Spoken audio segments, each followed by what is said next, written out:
Each year, Microsoft Research hosts hundreds of influential speakers from around the world, including leading scientists, renowned experts in technology, book authors, and leading academics, and makes videos of these lectures freely available.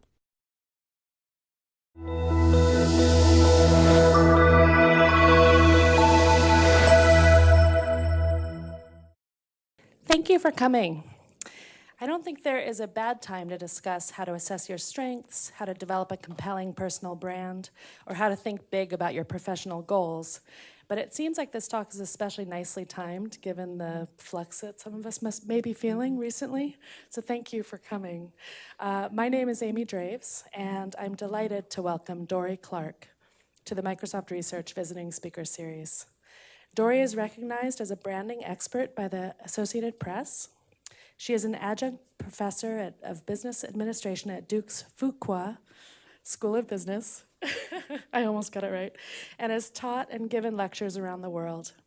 Her book, Reinventing You, Define Your Brand, Imagine Your Future, brings her here today. Please join me in giving her a very warm welcome.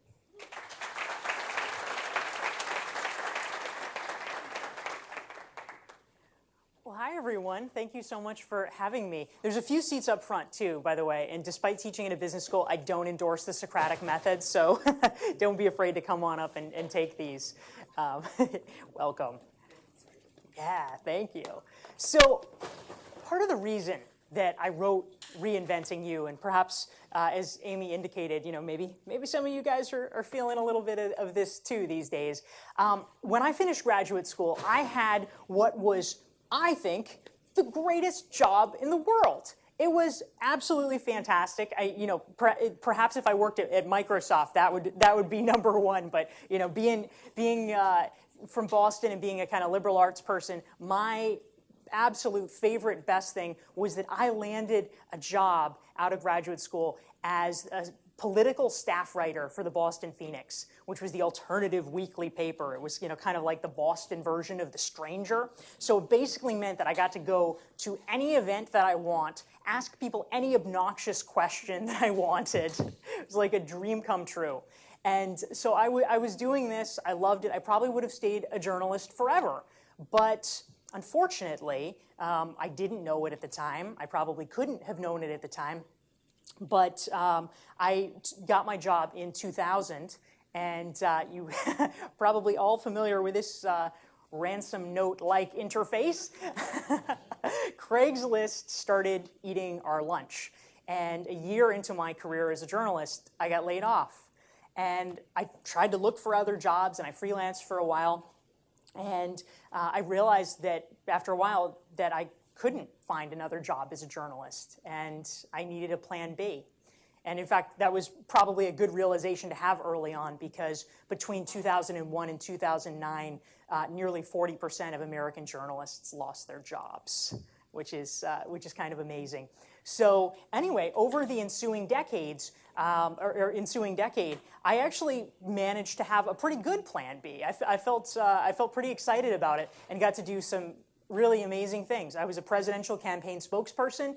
I ran a nonprofit. I did the Massachusetts Bicycle Coalition, which is the statewide bicycling advocacy group for any of you guys that are cyclists. I made a documentary film, and I started my consulting business doing marketing strategy work, which enables me as part of it to blog and to write. And we have this book. I teach business schools. But one thing that I learned along the way, we do. We need the plan B, is that ultimately, when you're doing transitions of any kind, when you're reinventing yourself in ways either large or small, unfortunately, the rest of the world isn't actually paying that close attention to you. And that was something that when I was going through this period of really rapid career change, I came to discover. We all have 1,000 Facebook friends or whatever. People are only getting these fleeting, fragmentary perceptions of you. And that actually means that their perceptions may be 2 or 3 years out of date. And for most purposes, that's not a big deal. You catch up, oh, you had a baby, fantastic. But when it comes to your career, when it comes to the fact that you want people to be cognizant of where you're going and what new skills you've developed and the plan and the arc that you have for yourself, you really can't afford to have people's perceptions be 2 or 3 years out of date. And so the question is, how can we make sure that people know who we are and what we can do, but to do it in a way that's not some kind of obnoxious foghorning, shoving it down their throats. So that's sort of the fundamental challenge of personal branding. And I just wanted to stop and take a minute because personal branding is a key part of what I talk about in Reinventing You. And it's something that I know, and maybe this is the case for some of you guys, it's a term that in a lot of ways is loaded. Sometimes, even just when you say it, people's back kind of gets up a little bit. They say, I don't want to be branded. I don't want to be a detergent. Don't try to make me into this thing. And so I really want to clarify that I am not talking about some process by which we try to, market test and figure out how the world wants you to be and then reverse engineer you into that thing. In fact, I'm actually talking about the opposite, which is about clarifying and crystallizing what makes you unique and then getting the world to grasp how awesome that is. Because ultimately, we're exiting the world where what mattered most was how you were the same as other people. What's the standard thing? Do you have the right credentials, the right background? Have you colored inside the lines? And what we're moving toward is an era where what really matters is the unique and distinct value that you can bring to the table. If you can articulate that, that is your competitive advantage. And so that's part of what makes this so exciting and what led to me writing the book, Reinventing You. So the first step in professional reinvention is discovering your brand. Really sort of digging down and figuring out how you're currently perceived. And I want to say at the outset that when I talk about professional reinvention, I mean, in my case, in my early 20s, I did a lot of different jobs. It can mean this sort of grand reinvention of doing something completely different, or shifting within Microsoft to a different division or something like that. But professional reinvention can also be something that is more subtle. It can be something that within your job, you take your job and turn it into the thing that you want it to be. It can be about expanding your skills and making sure that people around you perceive you as a leader. Because it really does require people to view you in a different way when you're starting out and you're doing tactical work and you're implementing versus what it takes to rise up the ranks, to be viewed as strategic or a leader, a visionary. And so thinking through, getting clear on how you are currently perceived is an important first step. And as we go through the talk, I'll touch briefly on the other pieces of all this. Second, once you've figured out what your brand is, how do you create the narrative that you want? How do you articulate what that difference is you want people to grasp? And then third and finally, how do you manifest that to the world? Because your brand isn't something that you just sort of shake hands and hi, I'm Dorie and my brand is XYZ. That doesn't really work. The way that people get what your brand is that you live it. You do things, you say things, you perform activities, you are a certain way in the world. And from that, people extrapolate. And so if we can get clear on those kinds of things, what will send the message you want, that can enable you to be able to really dive in and build a powerful brand as the kind of leader that you want to be. And we all know this is a liminal moment, to borrow a term from sociology. They talk about a liminal moment as being this kind of special place where you're not really in one zone and you're not really in another. You're in a period of transition where you can kind of see the pathway, but not necessarily clearly from one thing to the next. And I know we've had a reorg. I know things are in flux in some ways, which actually gives you a powerful opportunity This is the moment where people are looking for creativity.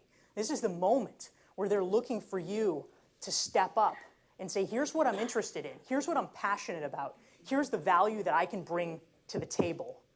And so that's part of why I'm really excited to be talking to you guys. So how do you discover your brand? This is my favorite quote in the entirety of Reinventing You. This is a woman from Utah. She's an angel investor named Judy Robinette. I love the pose too. This is like the lady who knows what she's talking about.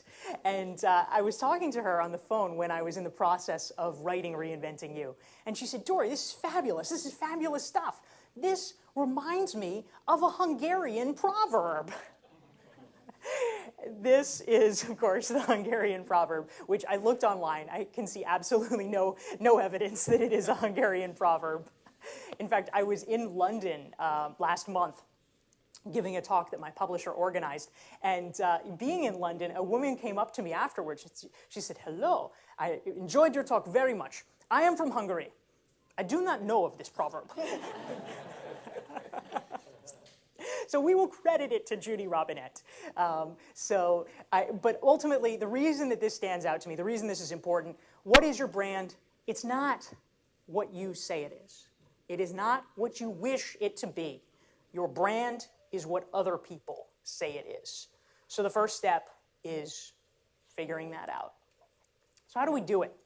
The first step, obviously, Microsoft friends, is to Bing yourself. And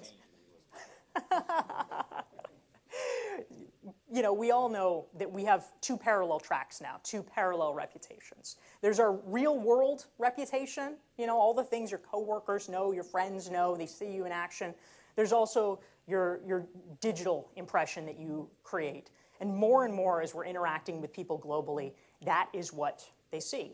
And so I'm sure that you guys, hopefully search for yourself online regularly and keep up and see what's out there. But I will ask you the next time you do it to have a question in mind, which is, if this were the only information that somebody had about me, what would they think? What would they make of me? Because more and more that is the case, that is the first touch point, and sometimes, depending on what they find, the only touch point. The second thing, which I suggest in Reinventing You, is 360s. And for some of you guys, you may have worked with executive coaches. The very first thing an executive coach will do is they'll do what's called a 360 interview. So basically they interview your boss, your peers, your subordinates, and try to get a sort of anonymized impression of you. What's Dorie really like to work with? And if you have an executive coach or can get one, that's fantastic. That can be a really thought-provoking exercise. If you do not, however, and for the majority of us, we probably don't, you can do this yourself. It used to be that professional development was something that was the company's responsibility. It was something that the company did for us. The company did to us. More and more, we're in a world where professional development is something that we need to do for ourselves, even if that means harnessing the resources of a company, but taking responsibility and being strategic about it. So I would say you can even make it a parlor game. If you go around to trusted friends and colleagues, not frenemies, but people that you like, people you respect, and say, if you only had 3 words to be able to describe me, what would they be? And I'm willing to bet that once you get to 4 people, 5 people, you're going to start to see patterns. And what they say, and also what they don't say, can be quite illustrative. I mean, part of the reason why this is such a valuable exercise to begin to think about it, in Reinventing You, I tell the story of an executive coach who shared a story with me. There was a guy that she started coaching, and when she went out to do these interviews, she heard honestly, this terrible feedback. He's a jerk. He doesn't respect my opinion. He's arrogant. He's haughty. And she was really stunned by the ferocity of it. And she tried to dig deeper. What is he doing? Why is he coming off this way? And what she discovered was that he actually wasn't any of those things. But he did have one problem, which is a very bad habit. He interrupted people.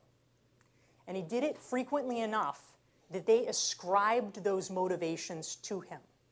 He was not interrupting them because he didn't respect them or didn't care about their opinion. But over time, a pattern forms, and it gets more and more cemented. And when he was able to hear that and to learn that that was the impression that he was creating, first of all, he was horrified. But second of all, when we think about change, when we think about our brand and our essence and our identity, I think oftentimes we think of it as this big project. Oh, geez, I have to change my brand. I have to change myself. And, it's true. Sometimes things are big. Maybe maybe you want to move into a new area in the company. You need training. You may even need to go back to school. Who knows? Some things can be big, but some things can be small and powerful. And all this guy needed to do, literally, was shut up. Stop talking, stop interrupting people, and within a few months, his reputation had turned around dramatically. So there's a lot of power in it. The third thing that I'll suggest, this is a picture of a woman that I know in Boston, where I live. Her name is Mary Skelton Roberts, and she is a senior program officer at the largest foundation in Massachusetts. She actually did something that is kind of wild, which I loved. It's not for everybody, but as a thought experiment, I put it into my book. And basically, she had a focus group about herself. She was at this sort of critical inflection point in her career. She wasn't sure what she wanted to do. And she had a friend who said, "Mary, that's fantastic. I will host a focus group." And so she invited, a dozen of her closest friends, colleagues, people who had known her, throughout the course of her life. And literally, for a couple of hours, they talked about her. She sat in the corner. She was not allowed to talk. She could only talk if she had a specific clarifying question to ask. But she said that it was one of the most informative, really life-changing experiences for her to hear the thoughts of her friends at a kind of 30,000-foot perspective, which she otherwise wouldn't have been able to access. So those are a few of the ways that you can begin to start getting a handle on it. The second phase of reinventing your personal brand, reinventing your professional identity, is creating your narrative. Now, as I mentioned, I worked in politics for a while. I consulted on many campaigns before going into doing corporate work. And what I really learned, because I did messaging and communications, is that what matters is your difference. There's some people, maybe 5% of the population, that loves politics so much, they're going to be reading about it on their lunch breaks. They're going to be so excited. They're going to be clicking on all the stories and following things. They're obsessed. For the vast majority of people, all they want to know is, okay, how are these guys different? Just, give me the scoop. And so for all of us, I think that, that's kind of what we need to hone over time, is what is the most compelling difference? What's the real value if you boil it down? And so there's a few different ways that you can begin to do it. In politics, of course, and this is where personal branding gets a little bit of a phony reputation, because in politics, the starting point often is, well, let's take a poll. Let's see what the voters like, and then, we'll try to come up with some messages around that. I want to take a moment also to clarify that along those lines, the rap that personal branding is about phoniness or inauthenticity, that's really the opposite of what I want to leave you guys with.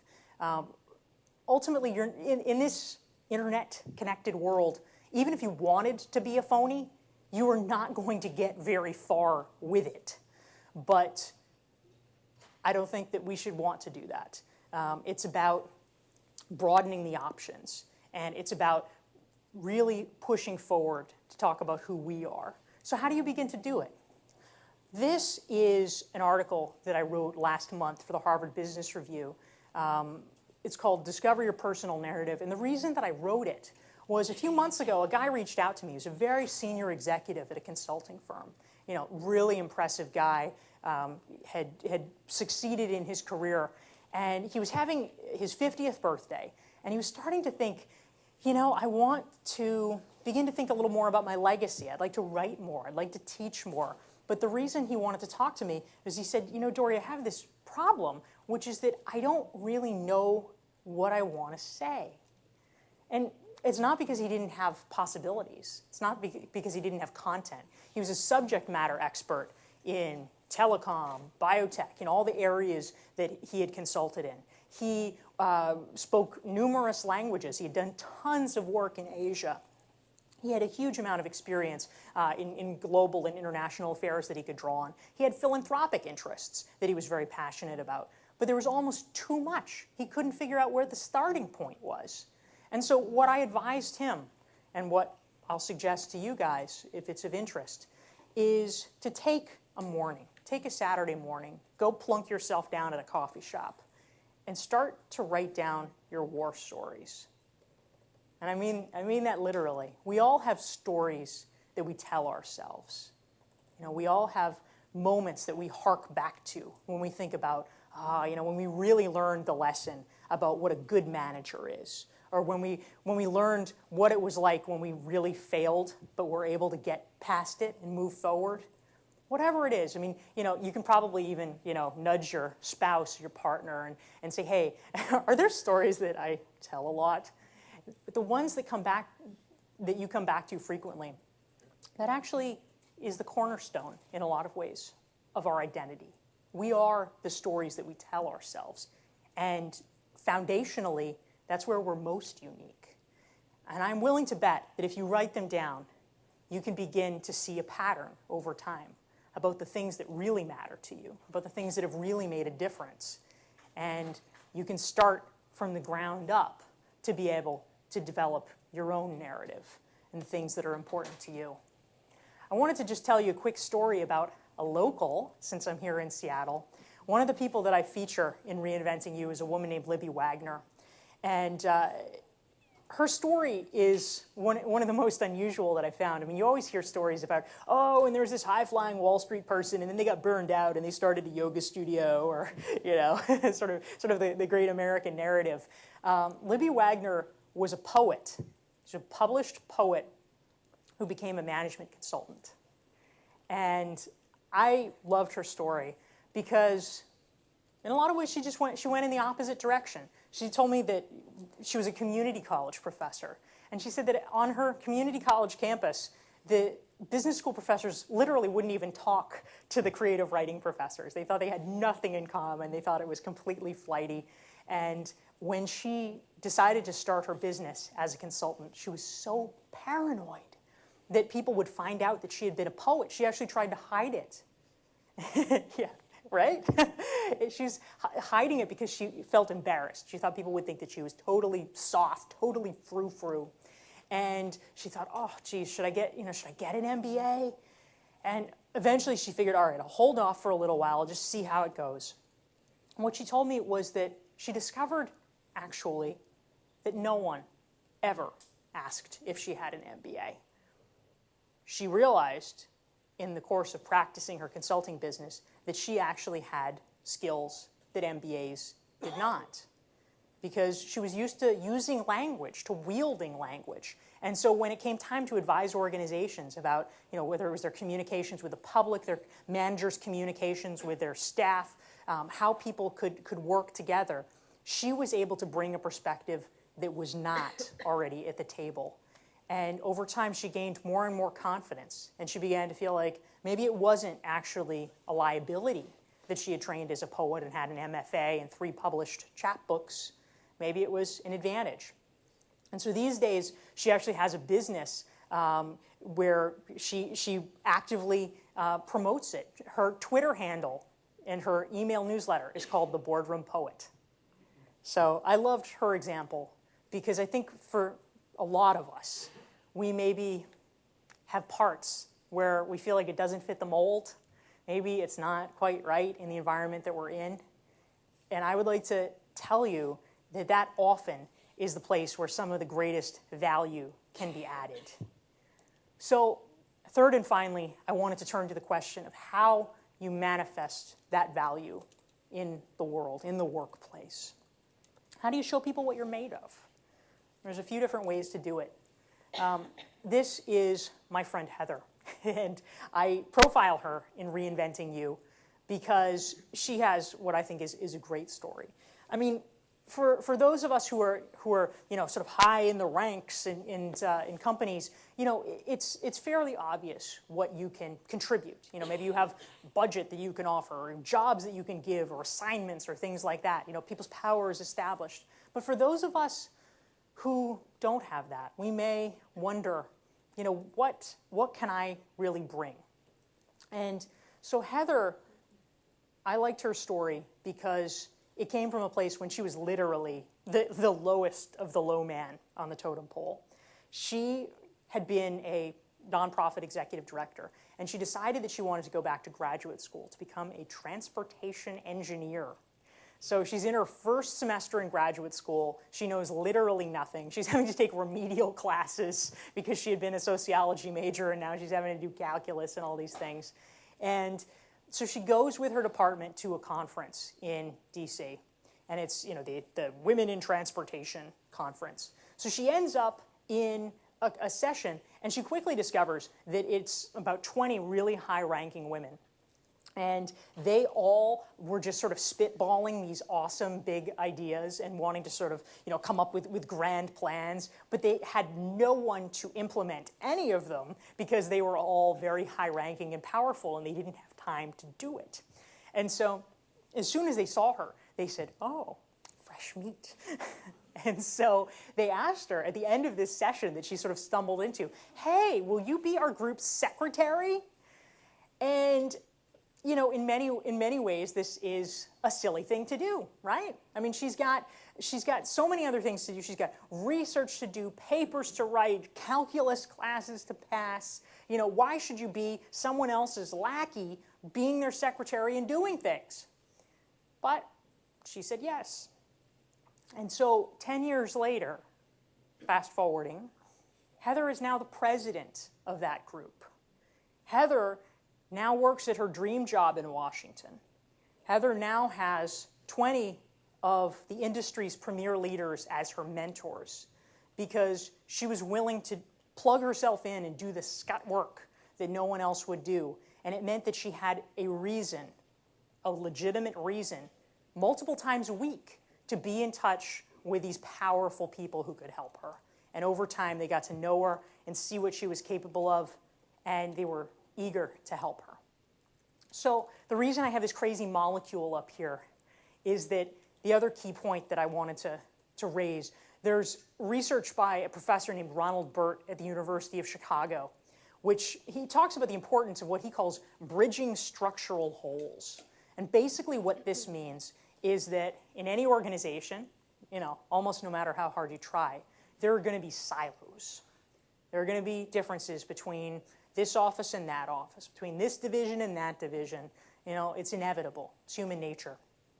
But if you can be the person to be in the middle of that, if you can find a way to make friends, to connect, to liaise, to get to know people, you can become indispensable. Because all of a sudden, you're aware of best practices that other people are not. You're aware of patterns and trends and information that can be deployed. And that is part of how you build career insurance. So I also, in the book, profiled this guy, Alan Weiss, who quite modestly is posed here with his Bentley. Sends the message. Everyone's got a brand. And the reason that I talked to Alan Weiss for Reinventing You is that he tells a great story about a time in the mid-1990s when he was the president of the New England chapter of the National Speakers Association. And I want to just flag, this is a great thing, this is a great accomplishment. This is not even, however, the National Speakers Association. It's a regional chapter, so I'll just point that out. So he said that when he took the position, which was a 2-year gig, he thought, okay, my income is probably going to go down during these years because he's a self-employed speaker and consultant. You have to be out there kind of on the hustings, calling people, getting clients, that kind of thing. And a lot of his time was going to be taken up with this volunteer activity. So he said, you know what? I am at peace with this. I will make less money. That is okay. It'll be a good experience. I'll meet people. I'll learn things. It's fine. But what he discovered, on the contrary, was that during this 2-year period, he earned an additional $250,000 directly attributable to his role as the chapter president. The reason was that when you want to make a referral, people refer to the president. When the media wants to talk to somebody, they want to interview the president. And so what he said to me, and I will say to you, is that if you are involved in any organizations, if you are bothering to be a member, to take the time to show up, become a leader of it.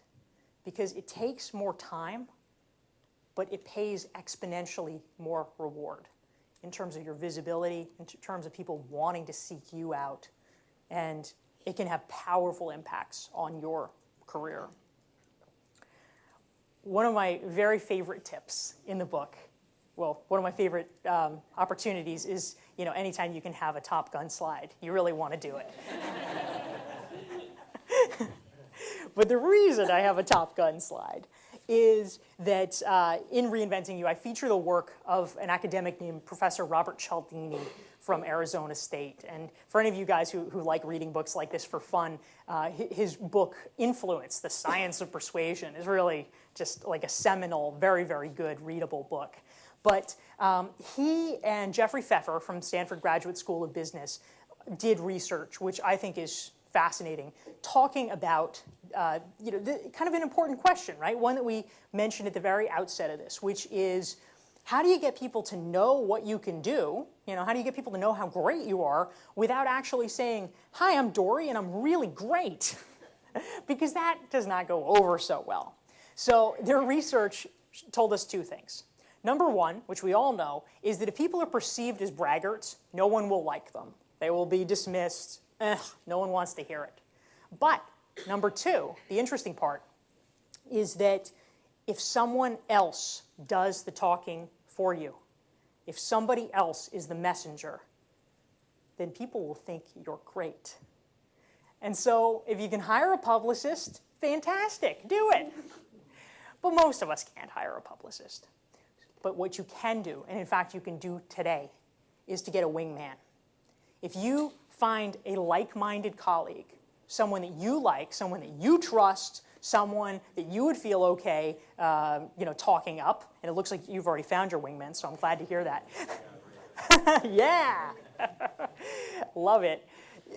You can make a pact. If I talk you up, you talk me up. The next time you're at a cocktail party, a networking reception, a conference, you just make a point of looking for opportunities to make the person shine. This is also a good way, for any of you that are a little hesitant about, self-promotion. Guess what? Reframe. It's not about self-promotion. You're promoting your friend. You're helping your buddy, which is a valuable and kind thing to do. And you can rest assured focusing on that because you know that they are doing the same for you.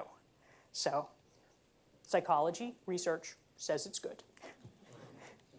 So, speaking of our homie, Robert Cialdini, he also, in my interview with him, gave me what I think is a fantastic technique, and I'd love to share it with you. This is what I call the email strategy. So here is another way, essentially, to try to lay the groundwork, to let people know before you even meet them, just how expert you are. So we all know, of course, that if you walk into a room, if you walk into a meeting and say, hi, I'm Dorie, and let me cite my credentials, that also won't go over well. But there is a quirk. There is a quirk in our human culture which allows us to circumvent that in some ways. And that is that we can get away with writing things that we cannot get away with saying. So what Robert Cialdini suggests is that if you're meeting someone for the first time, in advance of that meeting, send them an email. Joe, I'm really looking forward to meeting you next Tuesday. In advance of our meeting, so that our discussion can be as productive as possible, I wanted to share with you some of my previous experience about XYZ. Boom, boom, boom. And you can, at that point, cite your credentials, cite your experience, cite your background, your results. You are doing this all in the interests of having an efficient and productive meeting. It is very different and is received very differently than walking in and saying, I'm the expert, let me tell you what I know. And so that's a way that you can frame the discussion so that from the minute you walk in, you are perceived as a knowledgeable authority in your field. So I would be remiss if I did not talk about social media and various ways that we can use it online. I'm a big believer in it. We were talking earlier about our digital footprint and how that's shaping people's perspectives. This is a blog post I wrote for HBR last year, and it really crystallizes, I think, my take on it, which is if you're serious about ideas, get serious about blogging. Microsoft deserves a real hat tip here for being a pioneer, because I know that they encourage and allow employees to be out there on social media, where unfortunately a lot of other large corporations are still cracking down, or still paranoid. But even back a decade ago, when Microsoft said, "Hey, Robert Scoble, go crazy," that was a powerful, powerful move in terms of changing the discourse about Microsoft in a view of transparency. And I think that we are increasingly moving to a world where that kind of transparency, that kind of open the kimono view, is getting to be more and more prevalent in the business world. And I think that is a huge net positive. I think that's the kind of world that we want to be doing business in. But the thing about blogging, the reason that I think that that's so powerful is, frankly, that it's hard. You see numbers, right? Teenagers, they're, blogging's dead. Teenagers aren't blogging anymore. They're using Instagram. Oh, really? Gee, I wonder, because it's a heck of a lot easier to take a picture than it is to write a 700-word essay that makes sense. So if you are willing to, if you want to be known as someone who is thoughtful, someone who is out there, who is expert on your field, on your niche, taking the time to do this, to really put your thoughts down and share them with the world, is one of the most powerful things you can do, precisely because other people are not taking the time to do it. They're sending a tweet, you are writing the thing that other people will tweet. So, and regardless, whether your thing is writing or not, these days the technology allows you to do whatever. It's about sharing your idea rather than the literal act of writing. If podcasting is easier, if video is easier for you. I mean, Gary Vaynerchuk is the prime example of somebody who got very famous with his Wine Library TV video series. And, he has written 2 books. He has a 3rd on the way. And this is a guy who describes himself explicitly as not a writer. He dictates them. But it's no excuse at this point. It's about sharing your ideas. And in whatever form, the cost is virtually zero. And so we can do all of that. And so I'm really excited, particularly at this liminal moment for Microsoft, where the company is reinventing itself and where the company wants all of us here to reinvent ourselves to create an even better future.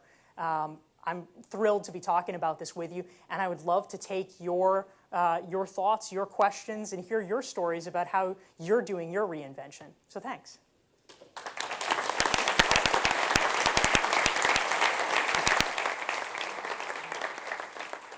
So yes, let's start with you. I thought it was interesting that you have defined your brand on the cover, but then earlier you were talking about discovering your brand. One seems more active, the other seems more passive, where you have an opportunity to say, this is what I want it to be, versus finding out what it is and saying, oh, well, that's my brand. Yes. So the way that I conceptualize it, and I'm glad that you raised that point, I have, I sort of, will shake up the adjectives a little bit, but ultimately the sort of a 3-point process, the way that I think about it. First is, as we were talking about, discovering how other people view you. And then second is the process of defining your brand. Or I think in this presentation I was talking about defining your narrative or something like that. That's the place where you say, all right, this is what I want it to be. And then once you're able to compare those two, you can kind of see, well, where is there daylight between them? Where's the gap? And then in the third part, where you're showing the world, where you're manifesting that brand, that's the place where hopefully you can really begin to put out a kind of cohesive picture so that other people can grasp it. But I agree with you entirely. I think first it's sort of discovery and seeing what's out there, and then ultimately you do reach a point where you want to be really proactive and say, here's where I stand, here's where I want to be. Yes? Let's talk about the horse in the saddle. That was interesting. So if 3 people tell you a horse, you should get a saddle. I don't know. What if your brand is not a horse? I mean, seriously. Yeah. That was actually kind of opposite your message. So I guess maybe that's the question. Is that really on track with what you're proposing? So basically, thank you very much. So yes, the question is, going back to an early slide, if 3 people tell you you're a horse, buy a saddle, is that really what I'm saying? Are you what other people say you are?